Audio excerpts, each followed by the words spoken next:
Another day, another adventure. Samahan niyo ako ngayong araw. Bali may pupuntahan nga pala tayo na talon. Kaya pupuntahan natin. Samahan niyo ako guys doon. At ipapakita ko sa inyo yung natatagong ganda nitong anibong.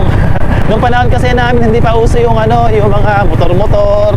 Yan, bike lang, okay na. Minsan, nilalakad lang namin tong way na to. Dito nga pala yung daan, papunta dun sa may talon na pupuntahan natin. Dati kasi nilalakad lang namin to. Kaya ngayon, naisipan natin na puntahan kung ano na ba yung hitsura ng talon. Sabi nila, madami na raw na bago dun, siya gumanda. Kaya samahan nyo ako today, kahit medyo masama ang panahon, pupuntahan natin yung talon. Natatandaan ko nga pala yung huling punta natin dito since 2012 nung binata pa tayo. Dahil nga pala adventure yung content natin, sinama ko na nga rin pala sa listahan ko itong talon ng anibong. Grabe, napakarami nga namin memories dito ng mga kababata ko. Madalas dito nga pala kami naliligo at nagbabanding noon ng mga kababata ko. May tulay din tayo dadaanan dito. Ayan, ilog na yan guys, ilog na yan. Tapos yan, pathway. Ayan, pathway guys yan. Dito kami dati dumadaan. Yan, sa daan na to.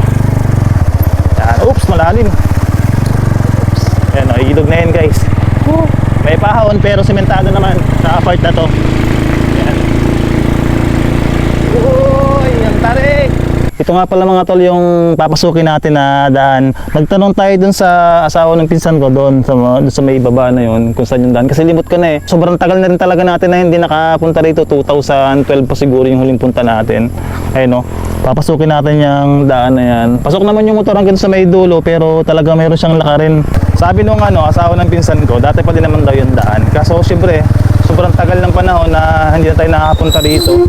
Limot ko na yung daan. Ayan Uy, uy. Sabi po. Medyo tumaas na rito Malabo yung tubig ngayon kasi madalas umulan. Siyempre magpapasko Yun Grabe mga tol. Literal talaga na adventure tong ginagawa natin. Nabalahaw tayo. Hindi ko alam kung paano iikot dito. Doon kasi sa may pinakang baba talagang sobrang lalim na nung uka sa may gitna. Talagang masabit na itong makina natin. Pero gagawa naman natin ng paraan. Unexpected to kasi sobrang tagal na ng panahon na hindi tayo nakapunta rito. Siyempre hindi na natin alam kung ano yung naghihintay sa atin dito. Hindi natin alam kung ano yung form na nandaan dito. Ngayon ayan, nalaman ko. Walang susuko. Oh my goodness. Grabe, napaka-thrill naman itong daan na to. Hindi, pasukin natin. Kaya yan. Grabe, nabalahaw tayo dito. Ang pangat na pala ng daan doon sa may baba. Yun Grabe, kailangan dito mataas na motor. Bagat pa sa bagay adventure nga, di ba? So hindi natin malalampasan tong hindi natin masusolusyonan tong problema na to kung susuko tayo, di ba? Siyempre adventure, ginusto natin to.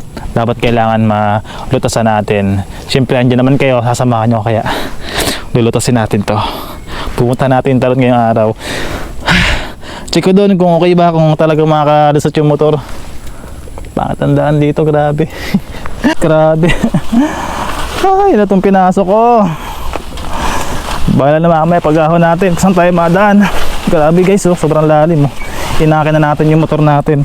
Kasi pag lumaglag sa may gitna na yan, ako po, mababalahaw tayo dyan. Ito nga pala yung naging sitwasyon natin sa pagpunta natin dun sa may talon. Grabe, nabalahaw nga pala tayo. Sobrang tagal na kasi ng panahon na hindi tayo nakapunta rito. Kaya ito yung naabutan natin na daan. Pero hindi nga pala tayo matigil sa pangarap natin na mapuntahan yung mga lugar na ginugusto natin. May lakarin nga rin pala dito. Siguro 5 minuto na paglalakad mula dun sa may pinag-iwanan natin ng motor. Kaya tara, samahan nyo nga pala ako maglakad.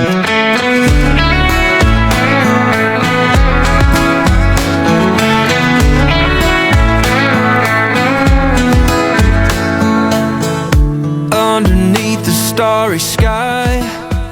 At pagkarating ko nga dito, ito agad yung bumungad sa akin. Grabe, napakasulit ng lakad ko today. Napakapayapa ng place na to. Kahit sobrang hirap ng daan, may nag-aabang pala sa akin na magandang tanawin dito. Napakasulit ng spot na to at napakapayapa pa. 3 talon nga pala ang meron dito. Meron nga pala dun sa may pinakang taas at meron sa may parteng gitna. At ang pinakamalaking talon nga pala, yung nasa may ibaba. Grabe mga tol, napakapayapa dito sa lugar na to. Ayan wala tayong ibang kasama kundi camera natin. Kayo, kasama ko kayo, mga manonood natin.